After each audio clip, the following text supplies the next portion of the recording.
Good morning everyone. चलिए class को आगे बढ़ाते हैं। हम राष्ट्रीय घटनाओं पर ध्यान दे रहे थे और इससे पहले कि हम और देर करें क्लास को शुरू करने में, चलिए शुरू करते हैं। आज की क्लास का पहला हेडिंग क्या है, पहला टॉपिक क्या है?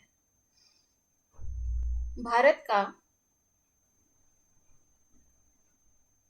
13वां महापत्तन मेजर पोर्ट घोषित किया गया है।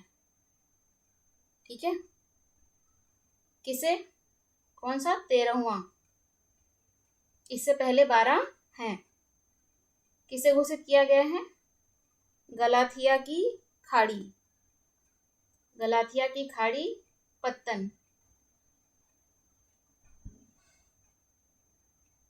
ब्रैकेट में लिख लीजिए, गलाथिया बे पोर्ट। ठीक है, और ये तत्काल प्रभाव से घोषित किया गया है। कब? 4 सितंबर 2024 को। 4 सितंबर 2024 किस कार्यक्रम के तहत घोषित किया गया है? द्वीपीय विकास कार्यक्रम के तहत इस पोर्ट को घोषित किया गया है या विकसित किया गया है। द्वीपीय विकास कार्यक्रम के तहत विकसित किया गया है। ये पोर्ट कौन सा? गलाथिया की खाड़ी पत्तन मेजर पोर्ट है, ध्यान रहे आपको।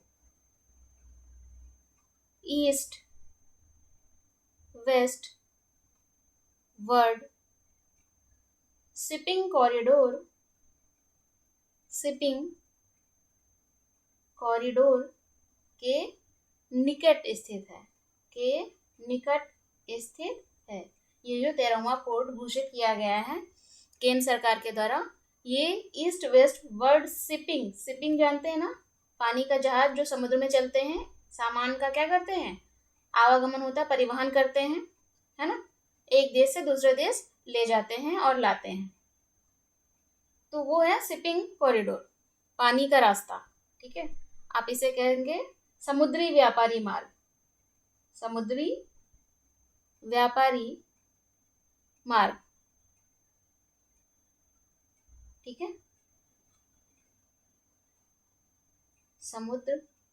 समुद्री व्यापारी मार्ग स्पष्ट है। क्या होगा इससे? इस पोर्ट को बनाया गया है, 13वां मेजर पोर्ट, बड़े पोर्ट के रूप में इसे घोषित किया गया है। गलाथिया की खाड़ी को, ये कहाँ स्थित है? अच्छा, ये तो मैंने आपको बताया नहीं, कहाँ स्थित है ये गलाथिया की खाड़ी पत्तन? अंडमान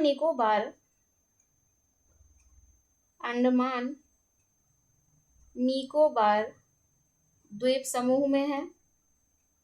ठीक है, इसमें भी कहाँ पर है? ग्रेट निकोबार में स्थित है। कहाँ पर? ग्रेट निकोबार में स्थित है। ठीक है, कहाँ है? ग्रेट निकोबार में स्थित है। इस पोर्ट के घोषित होने से क्या होगा? पोर्ट, ये पोर्ट के रूप में ही कार्य करेगा। जैसे मैंने आपको बताया कि सामान का आवागमन होगा, हवाई अड्डा, टाउनशिप, ऊर्जा संयंत्र के विकास के लिए किया जाएगा। इसका उपयोग टाउनशिप, ऊर्जा संयंत्र के विकास के लिए इसका उपयोग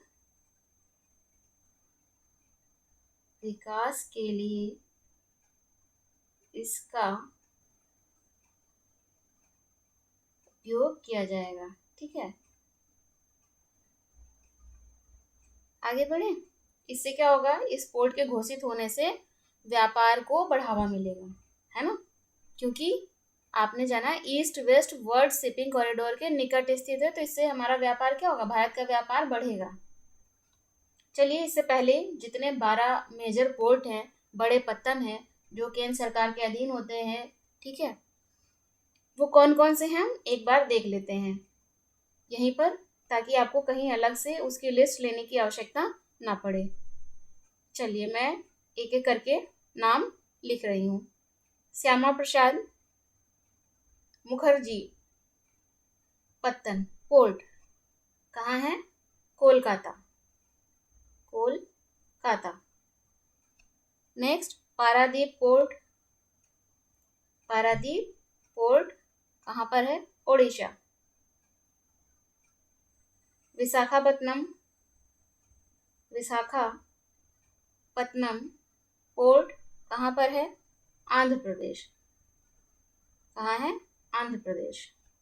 नेक्स्ट, कामराजर। कौन सा? कामराजर पोर्ट कहाँ है? तमिलनाडु। चेन्नई पोर्ट। इसमें से काफ़ी पोर्ट के बारे में आप सुनते रहते हैं, कोई बड़ी बात नहीं है, लेकिन जिनके नाम आप नहीं जानते हैं उन्हें याद कर लीजिएगा, ताकि जब मैचिंग के लिए आए आपके एग्ज़ाम में तो आपको आसानी हो मैच करने में। ठीक है। VO चिदम्बरनार पोर्ट कहाँ स्थित है? तमिलनाडु में।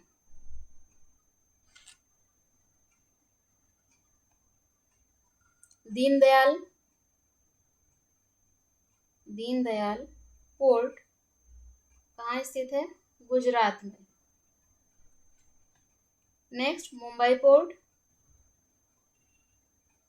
किस राज्य में स्थित है? महाराष्ट्र में। इसके बाद सबसे ज़्यादा आपको ये इस पोर्ट का नाम सुनने को मिलता होगा, जैसे Mumbai port, Chennai port, Visakhapatnam, Jawaharlal Nehru port, है ना? कहाँ है? महाराष्ट्र में। मर्मगोवा पोर्ट कहाँ है? गोवा में। और मंगलोर पोर्ट कहाँ है? कर्नाटक राज्य में स्थित है।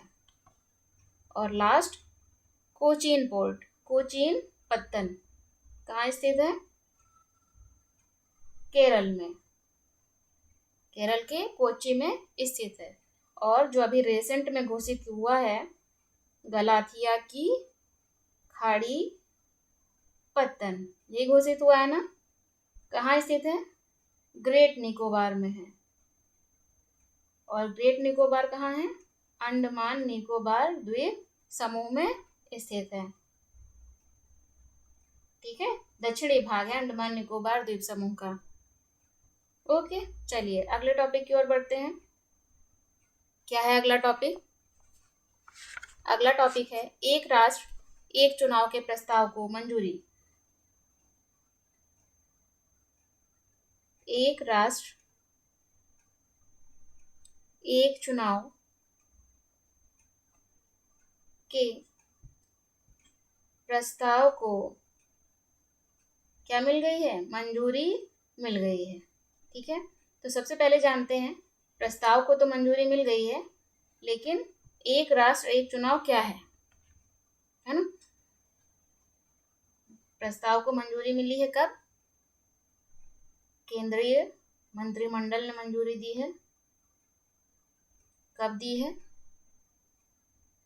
18 सितंबर 2024 को। ठीक है, हम जानने वाले थे एक राष्ट्र एक चुनाव क्या है। चुनाव तो अभी भी होते हैं, है ना, देश में लोकसभा के भी होते हैं, विधानसभा के भी होते हैं, और हमारे स्थानीय चुनाव होते हैं, जैसे पंचायत के चुनाव हैं या फिर नगर पालिका के चुनाव हैं जो शहरों में होते हैं। ठीक है, तो फिर एक राष्ट्र एक चुनाव क्या है? प्रश्न ये है कि एक राष्ट्र एक चुनाव से क्या तात्पर्य है, क्या अर्थ है उसका निकाला जाए। तो इसका अर्थ है, इसका तात्पर्य है जो हम समझ सकते हैं बहुत आसानी से, आसान भाषा में, लोकसभा और सभी राज्य विधानसभा और स्थानीय निकाय के चुनाव एक साथ कराना। कब? एक साथ कराना। एक राष्ट्र एक चुनाव है। इस समय क्या हो रहा है? वर्तमान स्थिति में लोकसभा के चुनाव अलग समय पर होते हैं और जो राज्य विधानसभाएं हैं वो अलग अलग समय पर उनके चुनाव होते हैं। और जो स्थानीय निकाय के चुनाव हैं, जो कि इसमें आएगा पंचायत के चुनाव और नगर पालिका के चुनाव, तो वो अलग समय पर होते, मतलब सभी के समय अलग अलग है। इन सब का चुनाव एक साथ करवाना, यही है एक राष्ट्र एक चुनाव। ठीक है, one nation one election, one nation one election.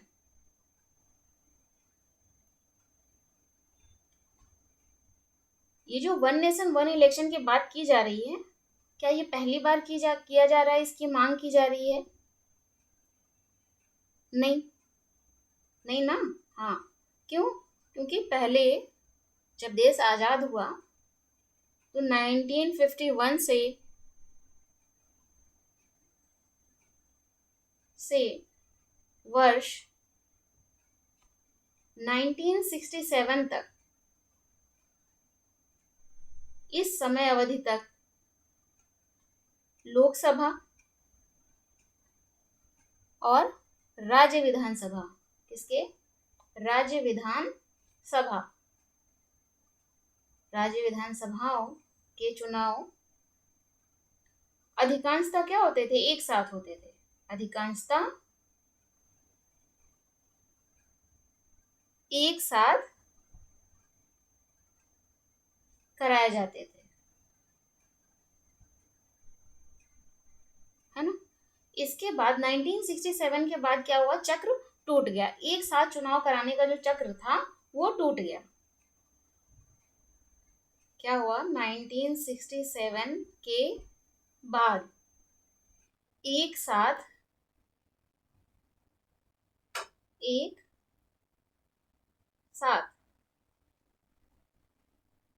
चुनाव कराने का चक्र टूट गया। क्यों टूट गया? क्योंकि कुछ कुछ राज्य सरकारें जो थी वो गिर गई, बीच में ही गिर गई। 1968-69 में कुछ राज्य सरकारें या कई राज्य सरकारें गिर गई, इसलिए ये चक्र क्या हो गया? टूट गया। ठीक है,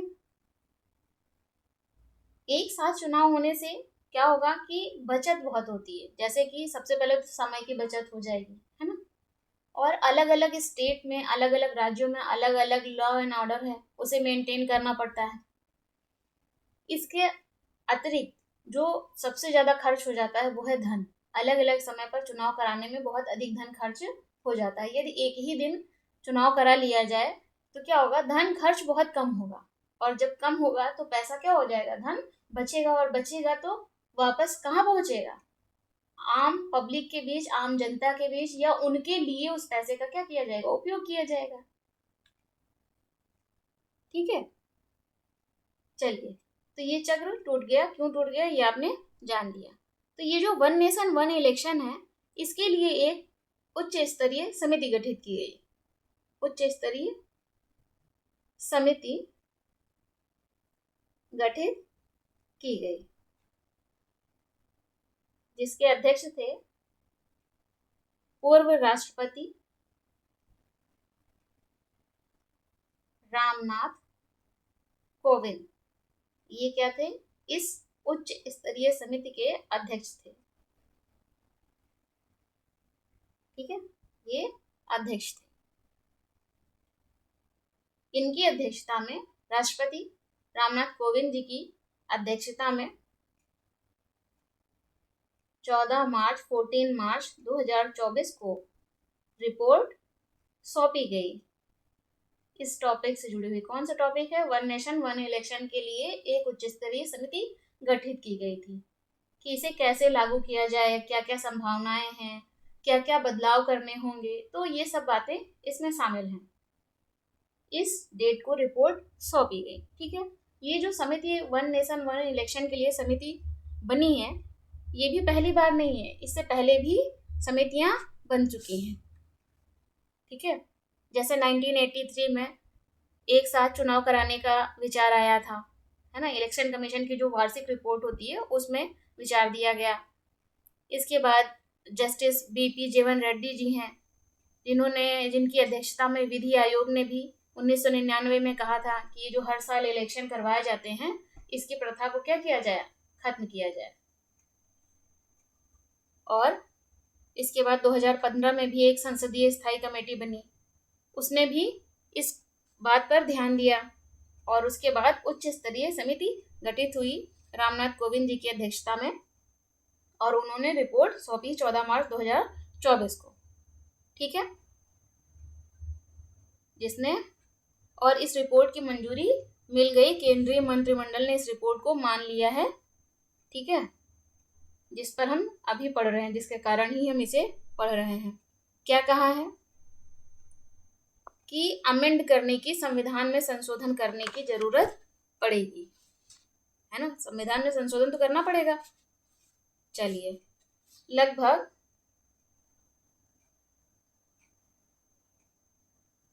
एक तरह से निष्कर्ष है रिपोर्ट के कुछ बड़े बड़े। लगभग 14 से 15 संशोधन, संविधान संशोधन करने की सिफारिश की है।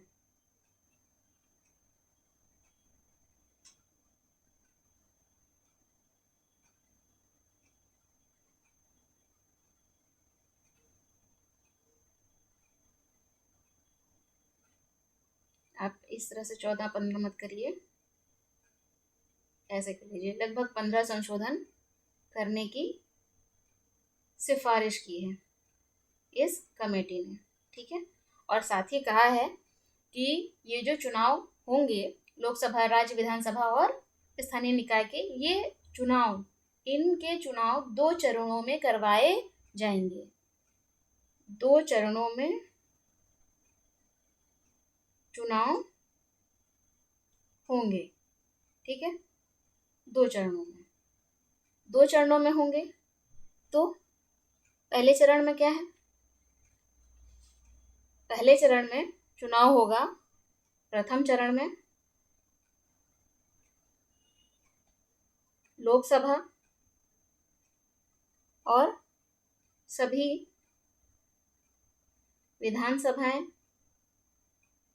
विधानसभा के चुनाव, पहले चरण में इनके चुनाव होंगे।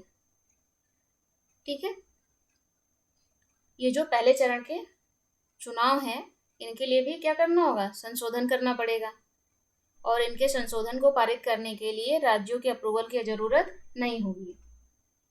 फिलहाल हम चरणों पर बने रहते हैं। और जो दूसरा चरण है, द्वितीय चरण, द्वितीय चरण में किसका चुनाव होगा, स्थानीय निकायों के चुनाव होंगे। स्थानीय निकाय के चुनाव होंगे।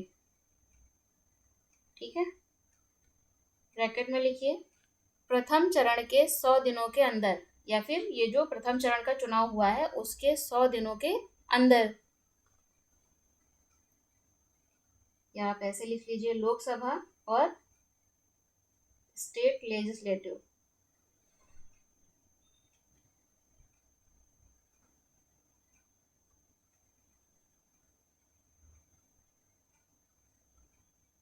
सभी विधानसभा के चुनाव के 100 दिनों के भीतर चुनाव कराने का प्रस्ताव है। चुनाव कराने का क्या है, प्रस्ताव दिया गया है इस रिपोर्ट में। ठीक है, ये जो क्या है, दूसरे चरण का चुनाव है, इसमें इस चरण के चुनाव को लेकर भी क्या करने पड़ेंगे, संविधान में संशोधन करने पड़ेंगे। और आप देख सकते हैं कि जो स्थानीय निकाय के चुनाव होते हैं, इनके जो विषय होते हैं, विषय पर कानून बनाने की शक्ति किसके पास होती है, राज्यों के पास होती है। तो इन विषयों पर स्थानीय निकाय के जो संशोधन किए जाएंगे चुनाव के लिए, उन पर पास करने से पहले क्या करना होगा, उन्हें पास कराने के लिए, उन संशोधनों को पास कराने के लिए भारत के आधे से अधिक राज्यों की अनुमति आवश्यक होगी। भारत के आधे से अधिक राज्यों की अनुमति आवश्यक है। जबकि जो प्रथम चरण के चुनाव हैं, इन्हें कराने के लिए जो भी संशोधन किए जाएंगे उनके लिए ऐसा नहीं है। इससे जुड़े हुए जो संशोधन किए जाएंगे उसे पारित करने के लिए राज्यों के अप्रूवल की आवश्यकता नहीं है। To be very clear. आगे बढ़े, चलिए आगे बढ़ते हैं। साथ ही रिपोर्ट में सिफारिश की गई है इसकी संविधान में एक अनुच्छेद शामिल करने की बात कही गई है। आर्टिकल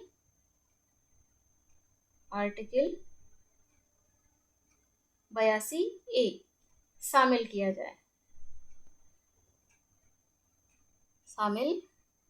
जाए, इसकी बात कही गई है। ठीक है, और किस किस में संशोधन करना पड़ेगा?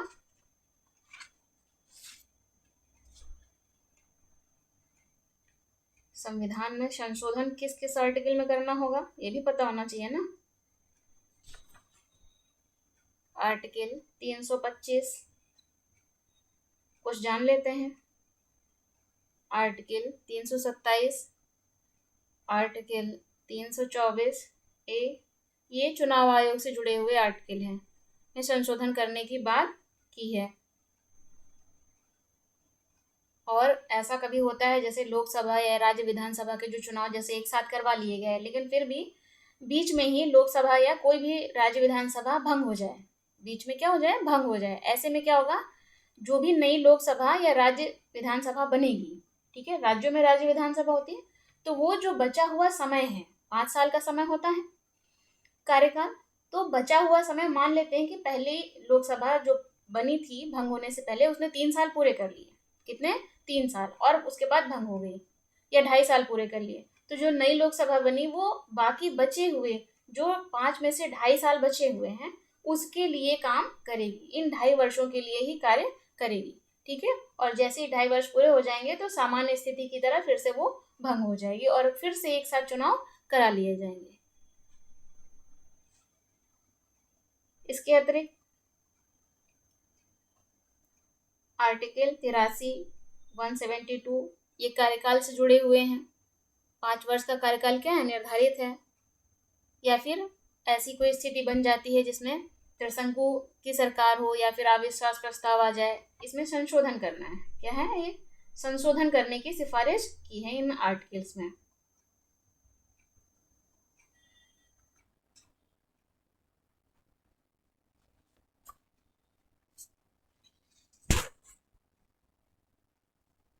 साथ ही यहाँ पे बार बार एक लाइन मैं बोल रही हूँ, यूटीज और सॉरी लोकसभा और सभी राज्य विधानसभा, लेकिन आपको मालूम होगा कि हमारे भारत में कितनी यूटीज हैं? 8 हैं। जम्मू कश्मीर यूटी जब बना उसके बाद से, और उसके बाद से नहीं, उसके बाद दमन दीव भी, दमन और दीव इनको एक बना दिया गया। दमन दीव और दादर नागर हवेली इनको एक यूटी बना दिया गया। ठीक है, जिसके बाद से 8 यूटीज हैं, और 8 यूटीज में से हमारे पास कुछ केंद्र शासित प्रदेश ऐसे भी हैं जिनके पास विधानसभा है। सारे केंद्र शासित प्रदेशों के पास नहीं है, लेकिन कुछ के पास है, तो उसके लिए भी क्या करना होगा? संशोधन करना होगा। तो आप इसे भी लिख सकते हैं, यूटीज यूनियन टेरिटरी की विधानसभा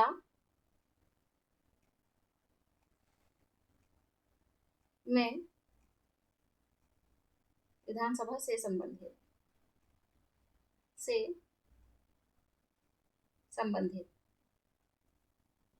क्या कौन कौन सी विधानसभा है, एक दो नाम जान ले जिससे हमारा जो कंफ्यूजन है वो क्या हो जाए, दूर हो जाए। दिल्ली सरकार अधिनियम 1991, दिल्ली में विधानसभा है, दिल्ली क्या है? केंद्र शासित प्रदेश है। और यूटीज गवर्नमेंट एक्ट 1963, इसके साथ ही जम्मू कश्मीर पुनर्गठन एक्ट अधिनियम 2019। जम्मू कश्मीर केंद्र शासित प्रदेश कब बना? 2019 में। तो इसमें भी ये जो विधानसभाएं हैं केंद्र शासित प्रदेश की, केंद्र शासित प्रदेश हैं, इनके जो एक्ट है उनमें भी क्या करना होगा? संशोधन करना होगा। तो इनमें भी संशोधन होना चाहिए। ठीक है, तो इस तरह से आपने वन नेशन और वन इलेक्शन के बारे में अच्छे से समझ लिया। अगले टॉपिक की ओर बढ़ते हैं, देखते हैं अगला टॉपिक क्या है। इस पर एक बहुत बड़ी चर्चा हो सकती है, लेकिन अभी हमें आगे बढ़ना होगा। चलिए, अगला टॉपिक है पीएम आशा।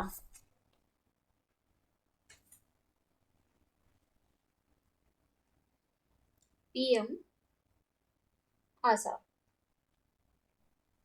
पीएम आशा योजना है ना। इस योजना की मंजूरी दी गई है किस बात के लिए? जारी रखने के लिए। पीएम आशा योजना को जारी रखने के लिए मंजूरी दी गई है। जारी रखने के लिए मंजूरी दी गई है। किसके द्वारा? By PM. बाई पीएम, प्रधानमंत्री की अध्यक्षता में केंद्रीय मंत्रिमंडल ने मंजूरी दी है। कब दी है? 18 सितंबर 2024 को।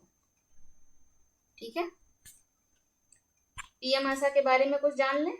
पीएम आशा, पीएम फॉर प्रधानमंत्री, इसमें तो कोई कंफ्यूजन नहीं है ना। चलिए आगे देखते हैं।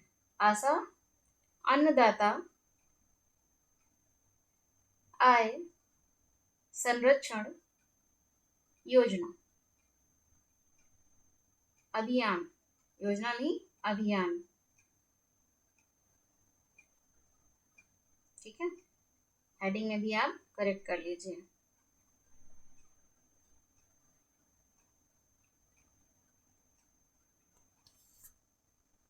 क्या है इसका उद्देश्य?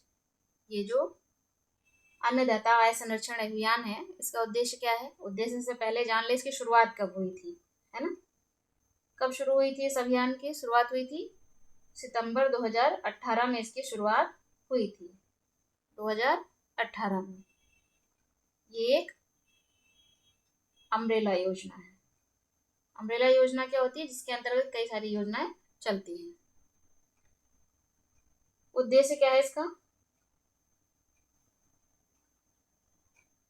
किसानों को, किसे? किसानों को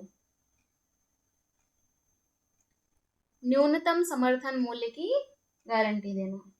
इसकी न्यूनतम समर्थन मूल्य एमएसपी की गारंटी देना, या फिर किसानों को उनकी उपज का क्या लाभकारी मूल्य देना।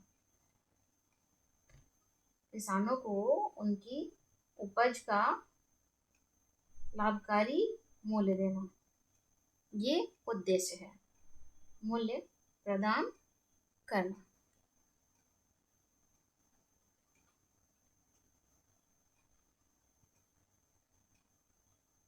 ठीक है, इस योजना के 4 घटक हैं।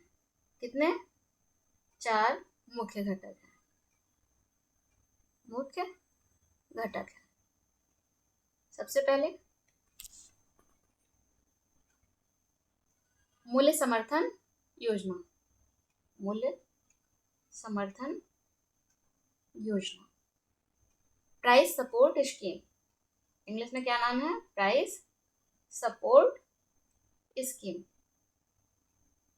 क्या है इसमें? जैसे किसानों की जो फसल होती है उसे खरीदते हैं, कौन सी संस्था खरीदती है? जैसे नाफेड खरीदती है ना, या फिर एनसीसीएफ, ये खरीदते हैं। तो ये क्या करते हैं? एमएसपी पर जो न्यूनतम मूल्य समर्थन प्राइस है, सपोर्ट प्राइस है, उस पर खरीद लेते हैं।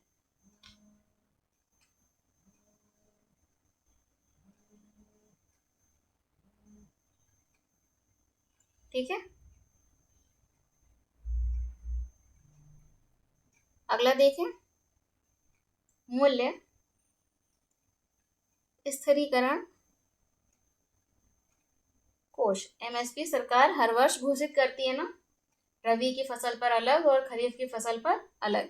प्राइस स्टेबलाइजेशन फंड, ये क्या है? प्राइस स्टेबलाइजेशन फंड क्या होता है इसमें? जब कभी भी प्याज, टमाटर, आलू, इनका मूल्य क्या हो जाता है? बहुत अस्थिर हो जाता है, तब सरकार बीच में हस्तक्षेप करती है और सस्ती दरों पर क्या करती है? हमें उपलब्ध कराती है, या उपभोक्ताओं को, मैं और आप जो खरीदते हैं वो क्या है? उपभोक्ता हैं, उन्हें उपलब्ध कराती है। जैसे प्याज का जो दाम है वो बहुत एकदम से बढ़ जाता है, तो हमारी पहुंच से यह उपभोक्ता जो है, मैं और आप जो है, उनकी पहुंच से क्या हो जाता है? दूर हो जाता है, अर्थात हम नहीं खरीद पाते हैं या बहुत कम मात्रा खरीद पाते हैं। तो ऐसी स्थिति में सरकार हस्तक्षेप करती है और सस्ती दर पर हमें उपभोक्ताओं को उपलब्ध कराती है। इससे क्या होगा? जमाखोरी है, सट्टेबाजी है, इस पर क्या लगती है? रोक लगती है। इसके तहत इस पर हम अभी इतनी ही जानकारी पर्याप्त है ना? बाकी इसके बारे में और जानेंगे, और तीसरी फैक्टर के बारे में पहले जान लेते हैं। मूल्य, घाटा, भुगतान योजना, fund. Price deficit payment scheme, price deficit payment scheme, ठीक है। ये क्या है? मुख्यतः तिलहन फसलों के लिए लागू है, इसमें कोई फिजिकल खरीदारी नहीं होती है। इसे अभी फिलहाल इन्हें, इनके जो फैक्टर हैं, घटक है, उस पर ध्यान देते हैं। तिलहन फसलों के लिए लागू, ठीक है। और लास्ट घटक है बाजार हस्तक्षेप योजना, बाजार हस्तक्षेप योजना, मार्केट इंटरवेंशन स्कीम, MIS। ये किस पर लागू की जाती है? मुख्य रूप से या विशेष तौर पर टॉप, टॉप जानते हैं? टोमेटो, अनियन, पोटैटो, टॉप जैसी फसलों के लिए विशेष रूप से लागू, इसे लागू किया जाता है, विशेष रूप से लागू, ठीक है। तो इस तरह से हमने पीएम आशा अभियान के बारे में जान लिया, और ये जो जारी रखने की मंजूरी दी गई है पीएम आशा अभियान को, कब तक दी गई है? 15वें वित्त आयोग चक्र तक, 15वें वित्त आयोग चक्र तक। कब तक है ये 15वां वित्त आयोग? 2025-26 तक जारी रखने की मंजूरी दी गई है, तो इसे नहीं भूलना है। वित्त आयोग आप पहले देख चुके हैं, ठीक है। 15वें वित्त आयोग के अध्यक्ष कौन थे? NK सिंह। 16वें वित्त आयोग के अध्यक्ष कौन है? अरविंद पनगड़िया जी। ये सब बेसिक बातें हैं, आप इन्हें ध्यान रखिए, ठीक है। आगे बढ़ते हैं अगले टॉपिक की ओर, देखते हैं अगला टॉपिक क्या है। अगला टॉपिक है पीएम जनजातीय उन्नत ग्राम अभियान। इसे शॉर्टकट में इस तरह से भी लिख सकते हैं, ठीक है। इस अभियान की मंजूरी दी गई है कब? 18 सितंबर 2024 को।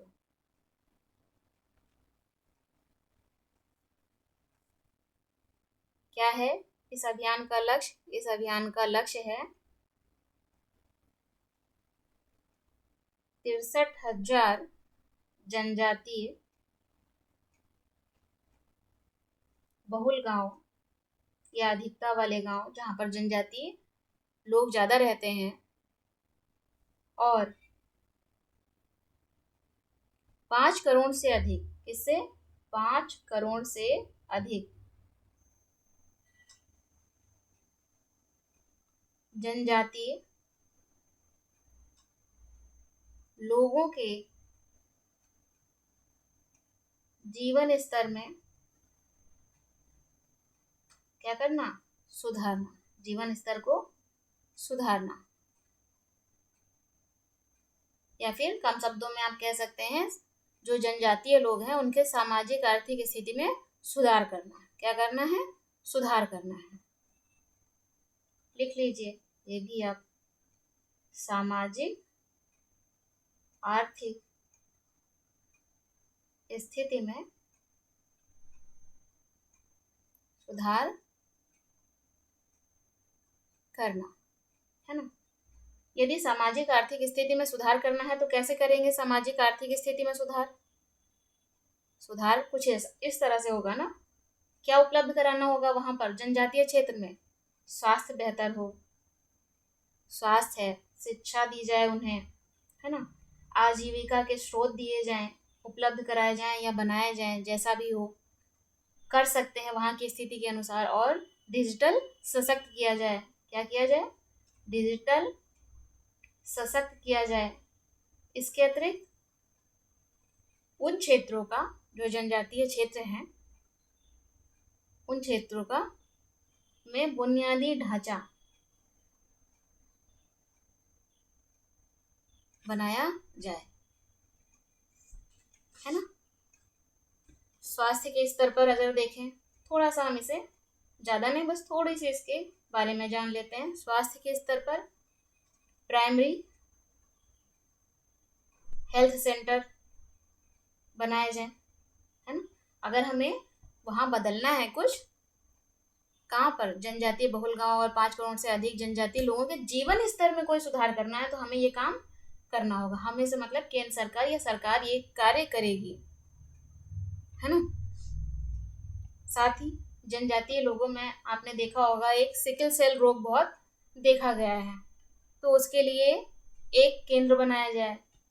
आप लिख सकते हो सिकल सेल रोग निदान केंद्र।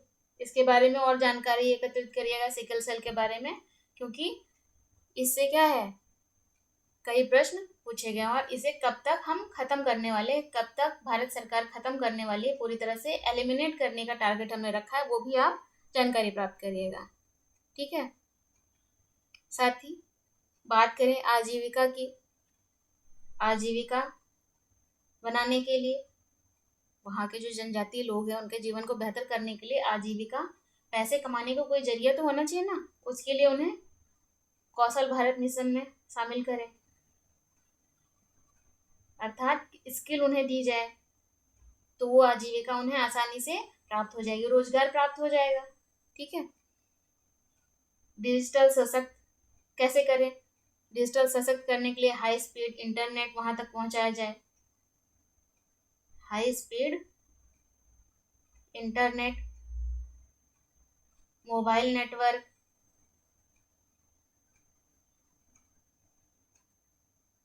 और यूपीआई, अन्य ऐसी सुविधाएं जिसके माध्यम से वो सशक्त हो सके। बुनियादी ढांचा,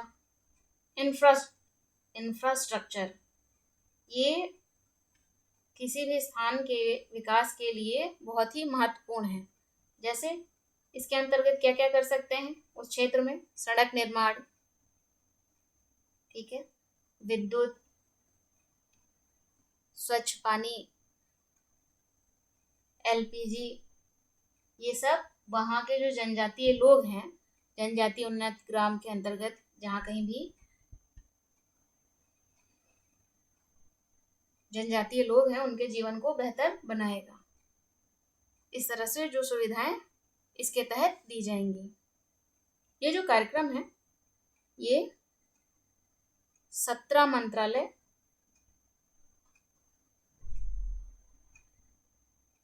इसमें कार्य कर रहे हैं इस उन्नत ग्राम अभियान के लिए, जो 25 कार्यक्रम शामिल हैं इसमें। ठीक है। और एक यहाँ पे जनजातीय क्षेत्र के लिए है कि आजीविका के लिए स्किल तो दिया ही जाए, है ना, लेकिन जो जनजातीय क्षेत्र है वहाँ पर पर्यटन के दृष्टिकोण से होम स्टे स्थापित किए जाएं या उन्हें बढ़ावा दिया जाए, जिसके लिए सरकार प्रत्येक परिवार को 5 लाख रुपए तक की वित्तीय सहायता देगी। ठीक है। और ये जो जनजातीय उन्नत ग्राम अभियान है, इसका जो खर्च है, कुछ ना कुछ धन भी तो खर्च होगा ना ये सब करने में। जो खर्च है वो केंद्र और राज्य सरकार दोनों उठाएगी, दोनों मिलकर उठाएंगे इसका खर्च। इस उन्नत ग्राम अभियान की अवधि क्या है, कब तक ये योजना चलने वाली है? लगभग 5 वर्ष।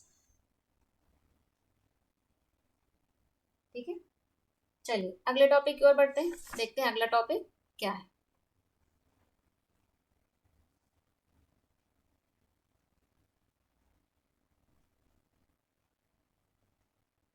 बायो राइड योजना क्या है अगला टॉपिक? बायो राइड योजना। इस योजना को मंजूरी दी गई है। किसने दी है? बाय पीएम, प्रधानमंत्री की अध्यक्षता में केंद्रीय मंत्रिमंडल ने मंजूरी दी है। कब दी है? 18 सितंबर 2024 को। सबसे पहले तो बायो राइड का फुल फॉर्म जानते हैं। पूरा नाम क्या है? Bio technology research innovation and entrepreneurship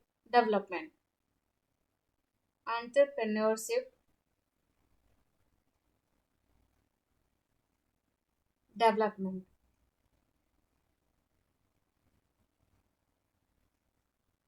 ठीक है। बायोटेक्नोलॉजी से जुड़ा हुआ है ये योजना। किससे? जैव प्रौद्योगिकी से जुड़ी हुई है। उसके लिए क्या करेंगे? रिसर्च करेंगे, अनुसंधान करेंगे, इनोवेशन नवाचार और एंटरप्रेन्योरशिप उद्योग, ठीक है, इसमें विकास किया जाएगा बायोटेक्नोलॉजी के क्षेत्र में। ये जो योजना है बायो राइड, इसमें 2 योजनाओं का विलय कर दिया गया है। 2 योजनाओं का विलय किया है। किसने? भारत सरकार ने। कौन कर सकता है? भारत सरकार। कौन सी है वो 2 योजना? बायो नहीं, हिंदी में जैव प्रौद्योगिकी अनुसंधान एवं विकास। जैव प्रौद्योगिकी अनुसंधान एवं विकास। सेकंड कौन सी योजना है? औद्योगिक एवं उद्यमिता विकास। ये 2 योजनाएं इसमें विलय की गई।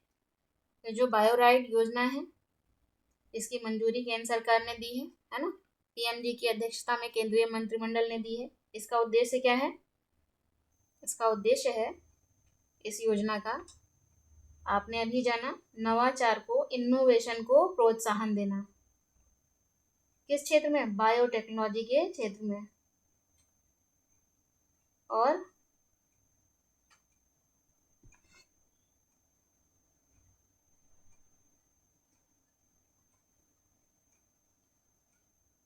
बायो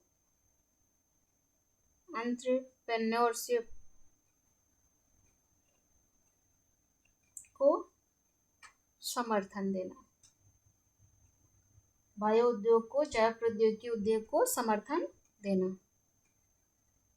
जिससे भारत को वैश्विक बायो उद्योग में क्या बनाया जा सके, अग्रणी बनाया जा सके। इस योजना में एक नया घटक भी शामिल किया गया है। नया फैक्टर क्या है वो नया factor? Bio manufacturing and biofoundry. Bio manufacturing and bio foundry. ये जो नया घटक है ये लाइफ पहल से प्रेरित है। किससे? लाइफ पहल से प्रेरित है। लाइफ तो जानते हैं ना आप सब, life style for environment. Life style for environment. और सरल शब्दों में कहें तो वातावरण अनुकूल जैव उत्पादों का निर्माण करना। इसके अंतर्गत क्या होगा? वातावरण अनुकूल जैव उत्पादों का, बायो प्रोडक्ट्स का निर्माण करना। ठीक है, नोट करके एक दो बातें इससे जुड़ी हुई लिख लीजिए। Global bio India, global bio India क्या है? अंतर्राष्ट्रीय सम्मेलन है इंडिया 2024। कहाँ हुआ? नई दिल्ली में। इसका आयोजन नई दिल्ली में हुआ। और ये एक क्या है? ग्लोबल बायो इंडिया एक वार्षिक कार्यक्रम है। वार्षिक कार्यक्रम है और ग्लोबल बायो इंडिया एक अंतर्राष्ट्रीय सम्मेलन है। ठीक है, इसका आयोजन नई दिल्ली में हुआ। कब हुआ? 12 से 14 सितंबर 2024 के बीच। किसने किया इसका आयोजन?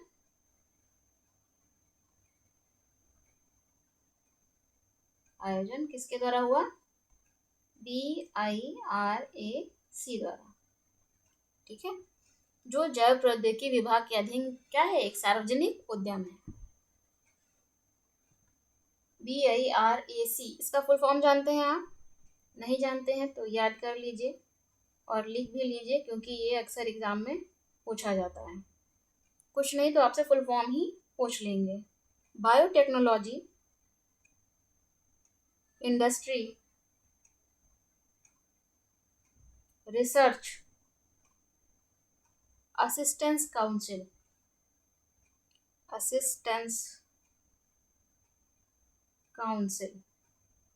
ठीक है, चलिए अगले टॉपिक की ओर बढ़ते हैं।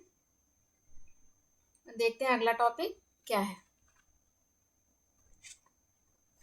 नमो भारत रैपिड रेल का उद्घाटन। नमो भारत रैपिड रेल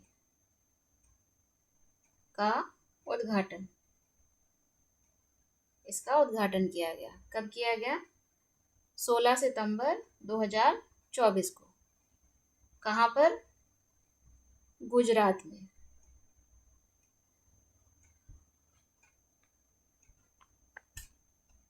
गुजरात में कहाँ? अहमदाबाद से भुज के बीच। ठीक है, पूर्व में इसका नाम क्या था? वंदे मेट्रो।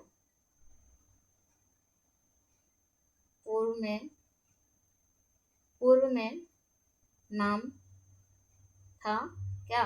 वंदे मेट्रो। ठीक है, या फिर हाँ, वंदे मेट्रो। ये जो नॉर्मल मेट्रो चलती हैं उनसे थोड़ी सी अलग है। कैसे? जो नॉर्मल मेट्रो हम देखते हैं चलती हैं वो शहर के अंदर चलती हैं, और ये जो मेट्रो है जिसका नाम नमो भारत रैपिड रेल रखा गया है, ये जो मेट्रो है, ठीक है, एग्जैक्टली मेट्रो है, ये एक शहर को दूसरे शहर से जोड़ती है। ठीक है, तो इंटरकनेक्टिविटी इंटरसिटी कनेक्टिविटी देगी ये रैपिड रेल। क्या है? इंटर सिटी कनेक्टिविटी देगी। अंतर शहरी सेवा, एक शहर को दूसरे शहर से जोड़ेगी, जबकि नॉर्मल मेट्रो आप देखते हैं शहर के अंदर ही चलती है। ये कई शहरों को जोड़ेगी।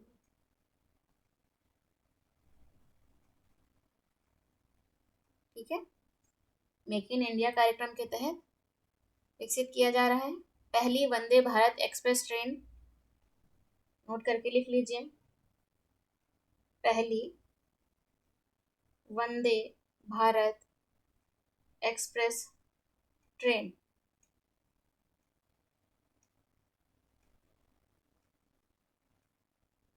किसके किसके मध्य चल रही है? ट्रेन है नई दिल्ली, कानपुर, प्रयागराज और वाराणसी बनारस, ये इसके स्टेशन हैं, इनके मध्य चली। अधिकतम गति क्या है? अधिकतम गति है सेमी हाई स्पीड है, तो इसकी जो गति है वो कितनी है? अधिकतम गति 160 किलोमीटर पर आवर। ठीक है। इसके साथ ही पहली Vande Bharat sleeper train set को भी रवाना किया गया है, जिसे BEML द्वारा डिजाइन किया गया है और निर्माण किया गया है। अगले टॉपिक की ओर बढ़ते हैं, देखते हैं अगला टॉपिक क्या है।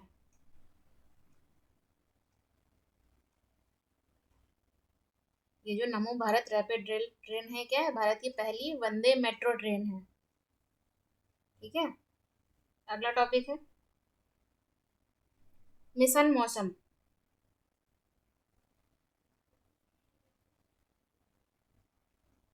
मिशन मौसम को भारत सरकार ने मंजूर किया है ना? कब? 11 सितंबर 2024 को। भारत सरकार, PM एक ही बात है। क्या है इसका उद्देश्य? मिशन मौसम का उद्देश्य क्या है? देश की जलवायु,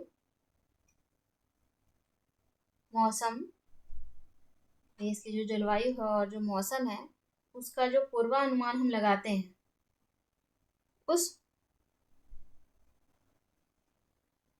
पूर्वानुमान के संबंध में है।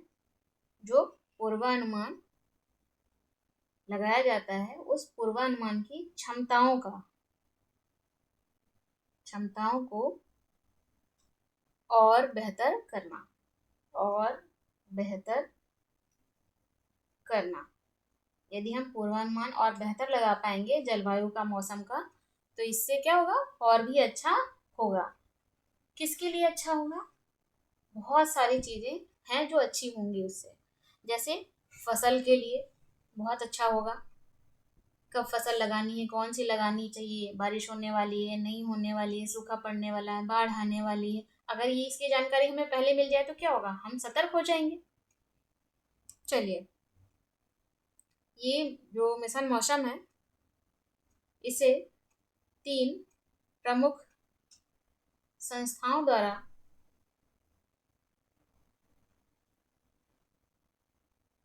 कार्यान्वित किया जाएगा। कौन सी है? IMD, इंडियन मेट्रोलॉजिकल डिपार्टमेंट, है ना?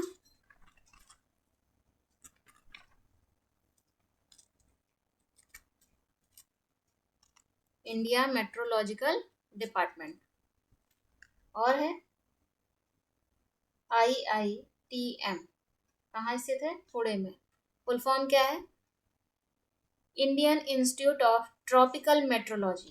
लिख दो इसको। चलिए, पहला तो आपको मालूम होगा सेकंड लिख देती हूँ, इंडियन इंस्टीट्यूट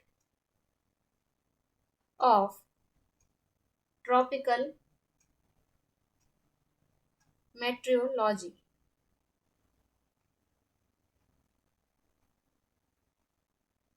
ठीक है, और लास्ट है NCMRWF। इसका फुल फॉर्म क्या है? नेशनल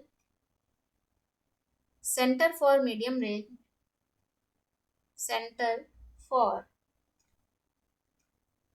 क्या है? Medium range weather forecasting.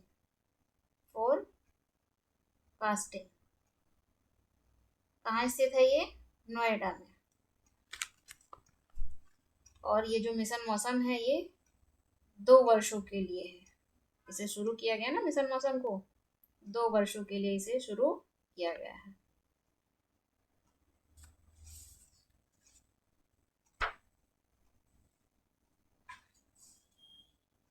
अगले टॉपिक की ओर बढ़े, देखते हैं अगला टॉपिक क्या है। अगला टॉपिक है स्वच्छ वायु सर्वेक्षण 2024। स्वच्छ वायु सर्वेक्षण 2024 है ना, स्वच्छ वायु सर्वेक्षण, जिसकी घोषणा, इस सर्वेक्षण की घोषणा कहाँ पर हुई? जयपुर में। वहां पर जयपुर में स्वच्छ वायु के अंतर्राष्ट्रीय दिवस के अवसर पर इसकी घोषणा की गई। साथ ही स्वच्छ वायु सर्वेक्षण अवार्ड भी दिए गए। लिख लेते हैं, स्वच्छ वायु सर्वेक्षण अवार्ड भी दिए गए। किसके द्वारा ये सर्वेक्षण करवाया जाता है, सर्वे करवाया जाता है? केंद्रीय, किस मंत्रालय द्वारा, है ना? अब ठीक है, केंद्रीय पर्यावरण, वन और जलवायु परिवर्तन मंत्रालय द्वारा ये सर्वेक्षण कराया जाता है। ठीक है, केंद्रीय पर्यावरण, वन और जलवायु परिवर्तन मंत्रालय ने एक प्रोग्राम लॉन्च किया था। कब? 2019 में। क्या नाम है उसका? National clean air programme.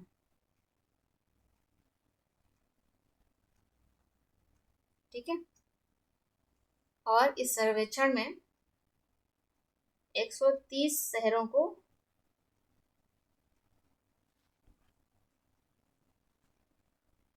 130 शहरों पर मूल्यांकन किया गया है वहां की वायु गुणवत्ता के संदर्भ में, कि वहां की वायु कैसी है।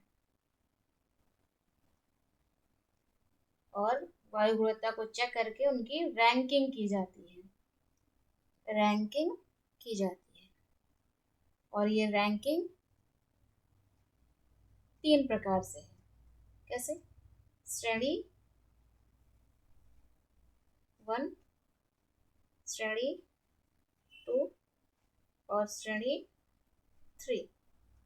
ठीक है, जो श्रेणी 1 रैंकिंग के हैं, जिन्हें टॉप परफॉर्मर कहते हैं, उसमें कौन है? ये जो टॉप परफॉर्मर वाले हैं, शहरों की रैंकिंग है ना? इसमें शहर शामिल किए गए हैं। 130 शहरों पर ये वायु गुणवत्ता सर्वेक्षण, स्वच्छ वायु सर्वेक्षण किया गया है। इसके अंतर्गत वो शहर आएंगे जिनकी जनसंख्या 10 लाख से अधिक है। इसमें पहला स्थान किसको मिला है? सूरत को पहला स्थान। इसके बाद जबलपुर, फिर आगरा। वहीं अगर श्रेणी 2 की बात करें तो स्वच्छ वायु सर्वेक्षण में इसका मूल्यांकन भी कुछ इसी तरह है। श्रेणी 2 के अंतर्गत कौन से शहर हैं जिनकी जनसंख्या 3 से 10 लाख आबादी वाली है, वो इसमें इस श्रेणी में आते हैं। श्रेणी 2 में इसमें फिरोजाबाद, पहला स्थान है फिरोजाबाद का, इसके बाद अमरावती, फिर झांसी।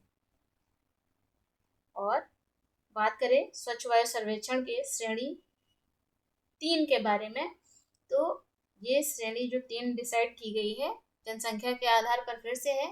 तो इसमें क्या होगा, 3 लाख से कम जनसंख्या जिन शहरों की है उन्हें शामिल किया गया है, और उस आधार पर पहला स्थान किसका है, रायबरेली का। इसका रायबरेली का, ठीक है, याद रखेंगे हम इसे। चलिए आगे बढ़ते हैं, देखते हैं अगला टॉपिक क्या है।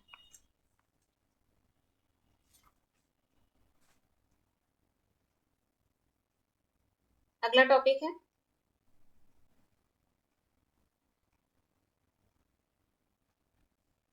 23वां विधि आयोग। 23वां विधि आयोग, law commission, 23rd law commission,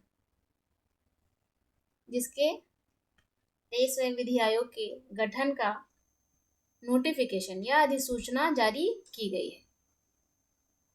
गठन का या की अधिसूचना, इंग्लिश में क्या कहेंगे, नोटिफिकेशन। अधिसूचना आप लिख लीजिए, नोटिफिकेशन जारी किया गया है। कब, 2 सितंबर 2024 को।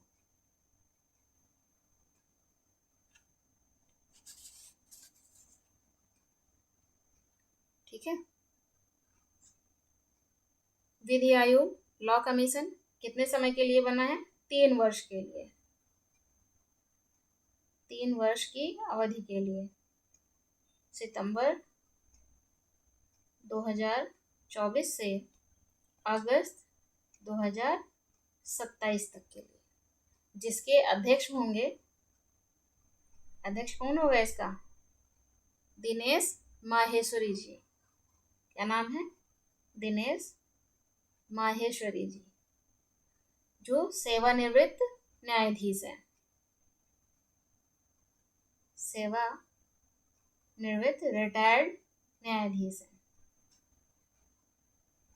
ठीक है,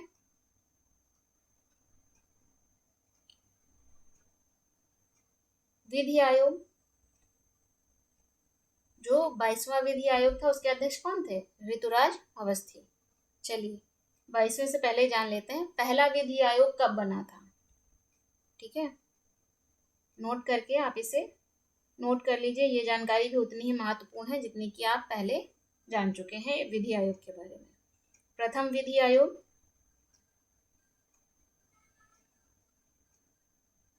कब बना था, चार्टर अधिनियम 1833 के तहत बना था। मैंने क्या कहा, प्रथम विधि आयोग कब बना था, मैंने ये नहीं कहा है कि स्वतंत्रता से पहले या बाद में या स्वतंत्र भारत में कब बना था। ठीक है, हमेशा इस बात का ध्यान रखिएगा प्रश्न पढ़ते समय। वर्ष 1834 में, 1833 के तहत वर्ष 1834 में लॉर्ड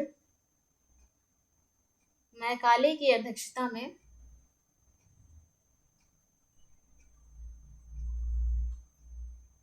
गठित हुआ था।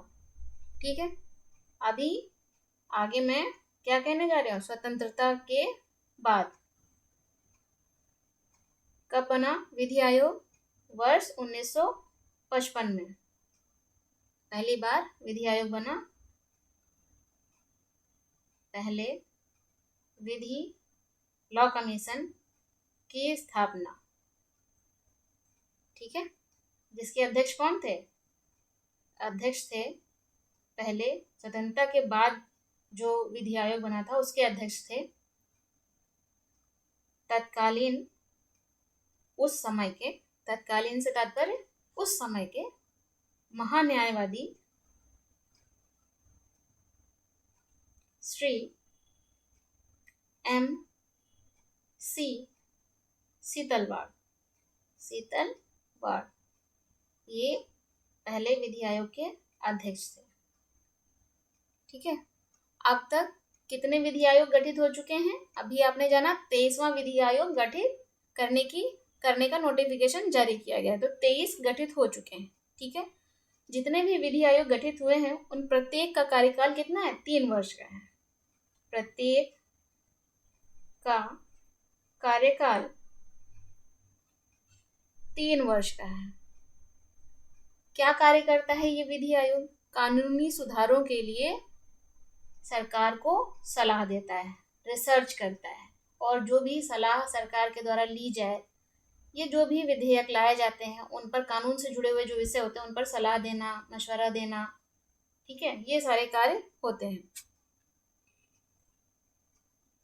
अब हम विधि आयोग के बारे में ही थोड़ा सा और जान लेते हैं। विधि आयोग क्या है? गैर संवैधानिक निकाय है। गैर सांविधिक, कैसी? सांविधिक।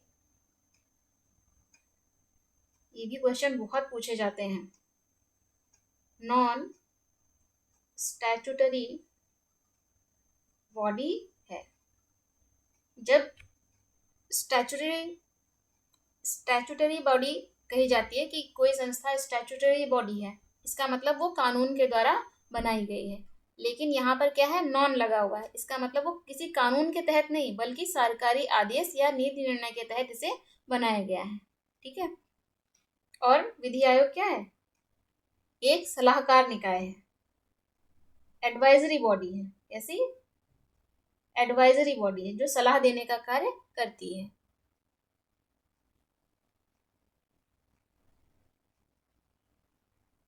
विधि एवं न्याय मंत्रालय को।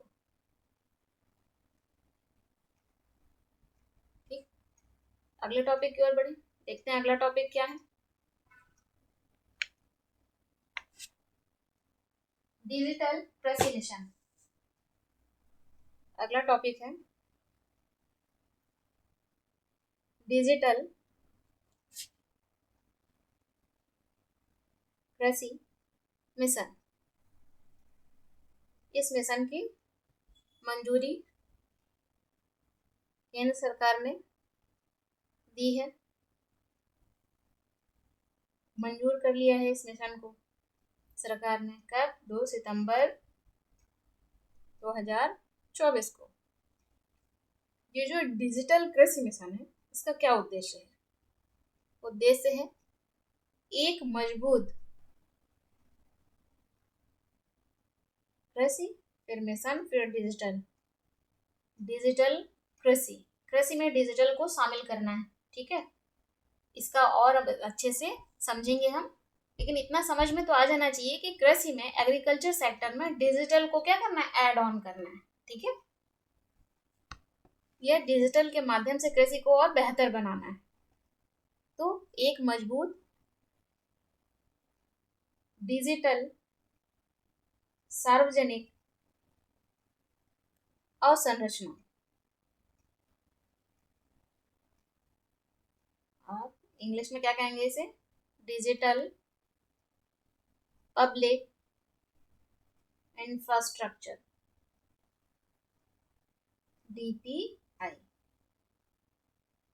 इसका क्या करना है? निर्माण करना है। और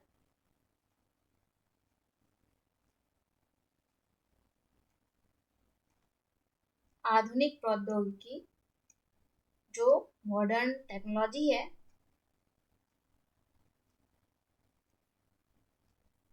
का लाभ उठाकर, क्या करके? लाभ उठाकर भारत के कृषि क्षेत्र में परिवर्तन लाना है। भारत के कृषि क्षेत्र में परिवर्तन लाना है। मैंने पहले ही आपको इतनी बात समझा दी थी कि इतना तो क्लियर है ना। ये डिजिटल कृषि मिशन 2 मुख्य स्तंभों पर आधारित है। 2 मुख्य इसके स्तंभ हैं, उन पर आधारित है। कौन से स्तंभ है? एग्रीस्टैक पहला है, एग्री स्टैक। दूसरा है कृषि निर्णय सहायता प्रणाली। कृषि निर्णय सहायता प्रणाली।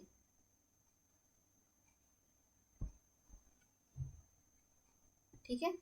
इसके अतिरिक्त मृदा प्रोफाइलिंग भी की जाएगी। मृदा प्रोफाइल मैपिंग, है ना। ये जो एग्री स्टैक है ये एक तरह से क्या है, किसान की पहचान है। ये किसान की पहचान है।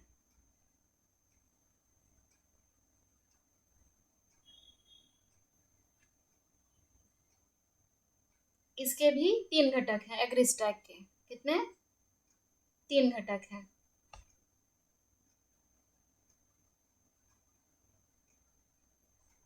तीन प्रमुख घटक हैं। कौन से हैं वो घटक? किसान रजिस्ट्री, या आप किसान पहचान के अंतर्गत ही कर सकते हैं, लेकिन अलग से मैं आपको बता रही हूँ। किसान रजिस्ट्री और भूमि से जुड़े हुए गांव के जो नक्शे होते हैं, भू संदर्भित गांव के नक्शे और बोई गई फसल की रजिस्ट्री। और बोई गई फसल की रजिस्ट्री। जब आप कहते हैं किसान की रजिस्ट्री या किसान की पहचान एग्री स्टैक में, तो किसान की रजिस्ट्री ये इसमें क्या होगा, ये एग्री स्टैक के अंतर्गत किसान को, मैं इधर नीचे बता देती हूँ, किसान को एक आईडी दी जाएगी, किसान आईडी। ठीक है। डिजिटल होगी वो, जिसमें भूमि का रिकॉर्ड, आपके पास किसान के पास जो भूमि है उसका रिकॉर्ड होगा। पशुधन कितने हैं आपके पास, पशुधन का स्वामित्व, कितने पशुओं का स्वामित्व आपके पास है, या उसके मालिक हैं, ऑनर हैं। या बोई गई फसलों का, बोई गई